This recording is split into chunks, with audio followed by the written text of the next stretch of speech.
Let's look at the stoichiometry for the reaction of 14 grams of nitrogen N₂ and 6 grams of hydrogen H₂ to form 6.8 grams of ammonia NH₃, known as the Haber-Bosch process. Here are the 4 steps. Step 1. Balance the chemical equation.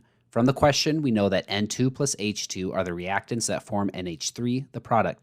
However, when we write this, N₂ plus H₂ going to NH₃, there are not equal numbers of each element on both sides of the equation, violating the conservation of mass. We have to add a coefficient to each side to balance it. The balanced chemical equation is N₂ plus 3H₂ going to 2NH₃. Step 2. Convert the masses to moles using molar mass. The molar mass of compounds is based on the sum of the atomic masses of all elements of the compound. Therefore, nitrogen N₂ is approximately 28 grams per mole, 14 plus 14. Hydrogen H₂ is approximately 2 grams per mole, 1 plus 1. And ammonia NH₃ is approximately 17 grams per mole, 14 plus 1 plus 1 plus 1. Using this, we can convert everything to moles.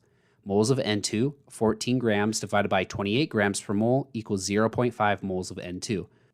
Moles of H₂, 6 grams divided by 2 grams per mole equals 3 moles of H₂. Moles of NH₃, 6.8 grams divided by 17 grams per mole equals 0.4 moles of NH₃. Step 3. Identify the limiting reactant. The limiting reactant is the reactant that's completely consumed first and thus limits the amount of product formed. From the balanced equation, 1 mole of N₂ reacts completely with 3 moles of H₂, 1:3 ratio. For 0.5 moles of N₂, you need 1.5 moles of H₂. 0.5 times 3 equals 1.5 for a complete reaction. Since you have 3 moles of H₂, which is more than 1.5 moles for a complete reaction, hydrogen is in excess and nitrogen is the limiting reactant. Step 4. Calculate the percent yield. Percent yield equals actual yield divided by theoretical yield times 100%. Actual yield is the amount of product actually obtained from a chemical reaction. Theoretical yield is the maximum amount of product that can be produced from a given amount of reactants in a chemical reaction. In our ammonia reaction, the actual yield is 0.4 moles of NH₃.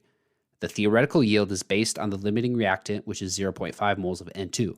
However, from the balanced chemical equation, we see that 1 mole of N₂ will create 2 moles of NH₃ in a 1:2 ratio, so we must multiply the 0.5 by 2 to account for this, so our theoretical yield is 1 mole. You must do this conversion check with every reaction. 0.4 divided by 1 times 100% is 40%. Therefore, with 14 grams, 0.5 moles of nitrogen, and 6 grams, 3 moles of hydrogen, you can theoretically produce 17 grams, 1 mole of ammonia. When you do produce 6.8 grams, 0.4 moles of ammonia, your percent yield is 40%.